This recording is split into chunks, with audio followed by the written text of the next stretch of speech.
Hey, it's Micah with Pikes Peak APEX presented by RockShox. A few of you had some questions, and we're going to try to answer those here. I'm standing on top of beautiful Palmer Park, home of stage one of the event.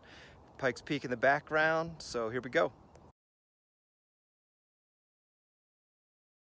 A lot of people wondering, is the Apex for me? What kind of rider is going to enjoy the Apex?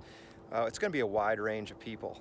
We've got a big prize purse, which is going to get the pros here, but it's really built around the amateur rider who's just looking for a really great time out on the mountain. So some people are going to finish in about 4.5 hours on some of these big stages. Some people are going to finish in 7 or 8, but we welcome everybody.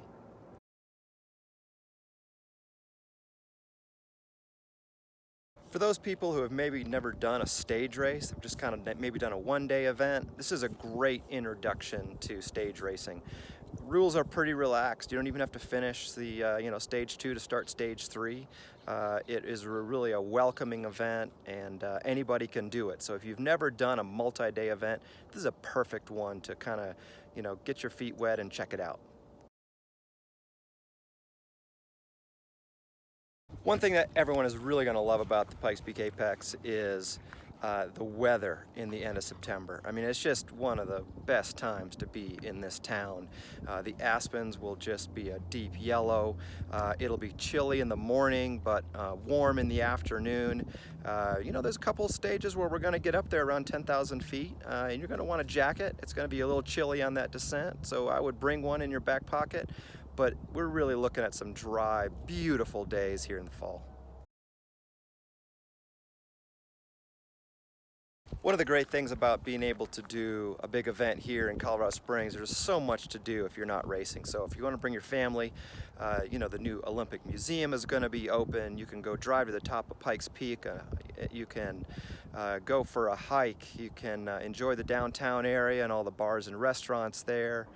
You can go walk around and garden the gods. I mean, just some amazing things to do off the bike as well. A lot of people wondering what bike is going to be best for this event. It's interesting because it's kind of the merge between gravel racing and mountain biking. There's going to be a lot of long gravel climbs where you might be happy for a lighter bike, like a gravel bike. But there's some descents they're real mountain bike stuff with some little rock drops and everything else. Not super technical, but I've got some people that say, absolutely, I'm going to do this whole thing on a gravel bike.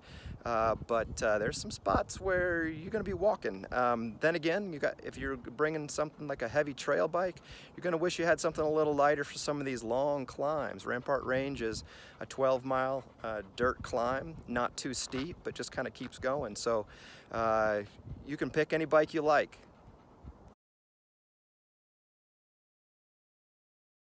One thing we love about the Pikes Peak Apex is that there's going to be a ton of support out on the course. We're going to have aid stations every 8 to 12 miles. You'll be able to, fill up on some water, maybe get some packaged snacks at any of these spots. So you don't need to bring full support with you. So ton of support out there. We've got a great medical plan, communication plan. We've got people that are going to be roving around on their bikes from Huber or Subaru. They're going to be helping everybody out. So tons of help out on the course. Pikes Peak APEX, you're going to see a variety of terrain. You're going to see some stuff like this, pretty much straight up gravel riding. As well, a lot of this, you're going to see some pretty standard single track. This is kind of typical for Pikes Peak region. You're going to see a lot of this sort of thing when it comes to Palmer Park, things like that.